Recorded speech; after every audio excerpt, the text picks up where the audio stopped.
नमस्कार, मैं हूं कोमल शर्मा और आप देख रहे हैं न्यूज 21। रायसिंह नगर में सीमा सुरक्षा बल बीएसएफ के 60वें स्थापना दिवस डायमंड जुबली के उपलक्ष्य में निकाली जा रही बाइक रैली का गुरुवार सुबह बीएसएफ कैंप पहुंचने पर भव्य स्वागत किया गया। जम्मू से गुजरात के भुज तक निकाली जा रही इस रैली का भाजपा नगर मंडल अध्यक्ष ललित गर्गने के नेतृत्व में भाजपा कार्यकर्ताओं ने जोरदार स्वागत किया। रैली इंचार्ज और डिप्टी कमांडर भुवन सिंह ने जानकारी देते हुए बताया, ये बाइक रैली 1800 किलोमीटर की यात्रा कर रही है। ये 9 नवंबर को जम्मू से रवाना हुई और 19 नवंबर को गुजरात के भुज में इसका समापन होगा। रायसिंह नगर से राजू शर्मा की रिपोर्ट।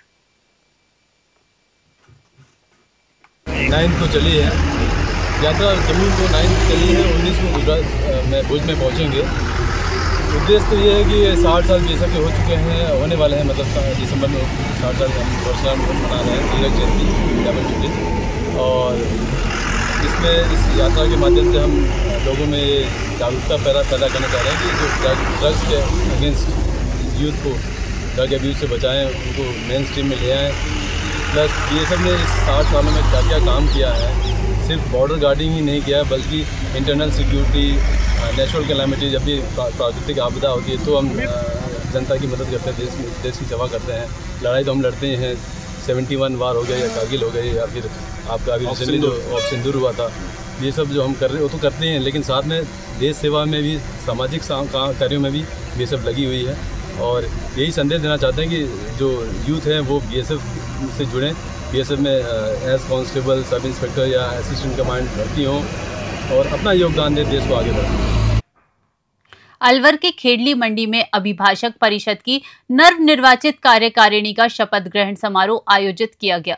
कार्यक्रम के मुख्य अतिथि खेडली मंडी के मुंसिफ एवं न्यायिक मजिस्ट्रेट राजीव जिंदल थे, जिन्होंने रतन सिंह मीणा एडवोकेट को अध्यक्ष पद की, ब्रिजेश मीणा एडवोकेट को सचिव पद की, प्रकाश शर्मा एडवोकेट को उपाध्यक्ष पद की, अमनदीप नरूका एडवोकेट को कोषाध्यक्ष पद की, अवधेश जाटव एडवोकेट को पुस्तकालय अध्यक्ष पद की शपथ दिलाई। शपथ ग्रहण के बाद नवनिर्वाचित कार्यकारिणी को साफा बांधकर और माल्य अर्पण कर सम्मानित किया गया। निर्वाचन अधिकारी फतेह सिंह सैनी एडवोकेट ने सभी पदाधिकारियों को प्रमाण पत्र भी भेंट किए। खेडली से इकलेश शर्मा की रिपोर्ट। अलवर जिले के लक्ष्मणगढ़ थाना क्षेत्र के कफनवाड़ा गांव का माहौल आज गम और गुस्से से भरा हुआ है। रूस से लापता हुए छात्र अजीत चौधरी का शव अभी तक भारत नहीं लाया गया। परिजनों ने केंद्र सरकार और केंद्रीय मंत्री भूपेंद्र यादव पर गंभीर आरोप लगाए हैं कि बार बार मिलने और आश्वासन देने के बावजूद शव को भारत लाने की ठोस कार्यवाही नहीं हुई है। मृतक के परिजन भोम सिंह चौधरी ने कहा कि हम कई बार केंद्रीय मंत्री से मिल चुके हैं, वे हर बार कहते हैं कि कल शव आ जाएगा, लेकिन आज तक कोई नतीजा नहीं निकला। अब हमें सरकार पर भरोसा नहीं रहा। ग्रामीणों की एक ही पुकार, अजीत की देह लौटाओ ताकि परिवार को न्याय मिल सके। अलवर से प्रदीप गोयल की रिपोर्ट।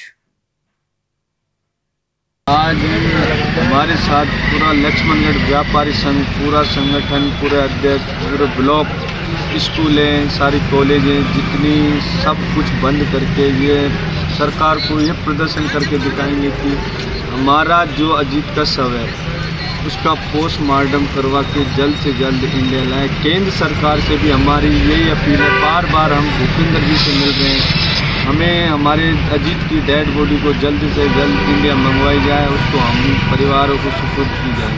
मतलब ये बात भूपेंद्र यादव जी से हम कई बार मिल चुके, इस बात पर अपना ध्यान नहीं है उसका, वो पता नहीं किस तरीके से रंजिश निकाल रहा है या फिर कैसे क्या बात है, उनको समझ नहीं आ रहा। हमें ऐसा आश्वासन देता है कि कल ही डेड बॉडी को मंगवा जाने से। अलवर सदर पुलिस थाने में विजय कुमार चंदेल ने नए सर्किल इंस्पेक्टर सीआई के रूप में पदभार ग्रहण कर लिया है। तेज तर्रार कार्यशैली के लिए जाने जाने वाले और डीजीपी डिस्क के सम्मानित सीआई चंदेल ने अपनी प्राथमिकताएं स्पष्ट की है।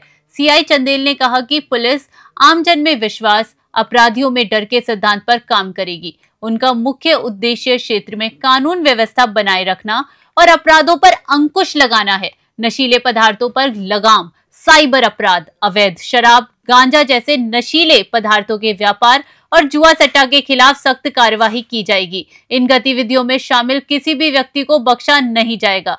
सीआई विजय कुमार चंदेल ने इससे पहले ततारपुर, नीमका थाना और खेतड़ी नगर थानों में अपनी सेवाएं दी है। उन्होंने आमजन से पुलिस प्रशासन का सहयोग करने की अपील की है ताकि क्षेत्र में शांति और सुरक्षा का माहौल बना रहे। अलवर से प्रदीप गोयल की रिपोर्ट।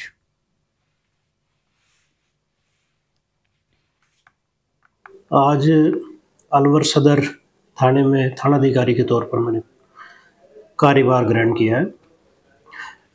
मुख्य तौर पे जो पुलिस का ध्येय वाक्य है, आम जन में विश्वास और अपराधियों में भय, उसको चरितार्थ करने के लिए काम करेंगे और इलाके में अपराध नियंत्रण और कानून व्यवस्था बनाए रखना पहली प्राथमिकता रहेगी। साथ ही साइबर अपराध पर लगाम लगाने के लिए जो भी कदम उठाए जा सकेंगे वो बिल्कुल उनको तत्परता से उस पर काम करेंगे टीम वर्क के रूप में। और साथ ही महिला, बच्चों से संबंधित और कमज़ोर वर्ग जो समाज के हैं उनसे संबंधित होने वाले अपराधों में भी हम लगाम लगाने के लिए एक कार्य योजना बना करके काम करेंगे।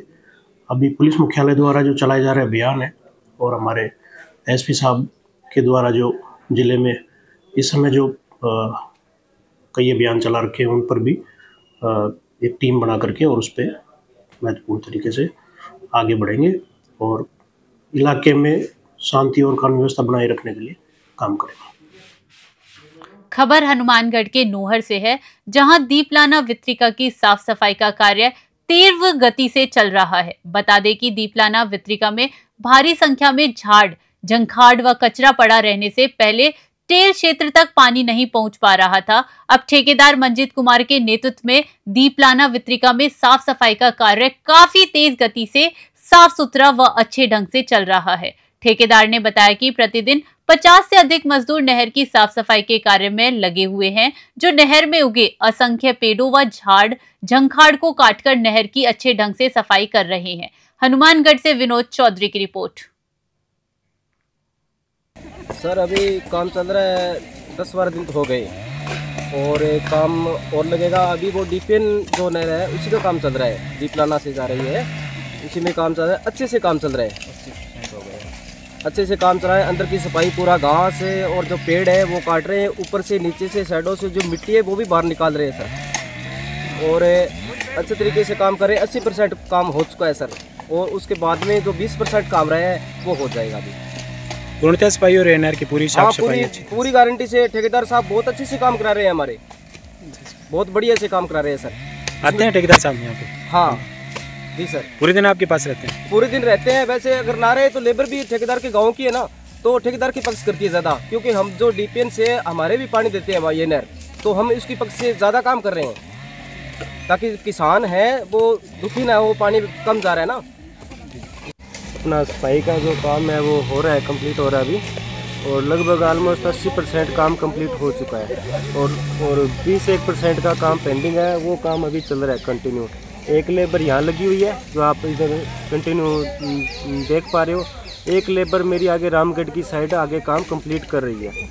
जो अंदर का जो काम कंप्लीट है वो साथ के साथ हो रहा है। बाहर का काम अगर पेंडिंग रहता है, बाई चांस कोई अगर किसान को पानी की आवश्यकता होती है, तो मेरी पहला काम यही होता है कि अंदर का काम कंप्लीट किया जाए ताकि जो किसान है उन तक पानी पहुंचा जा सके।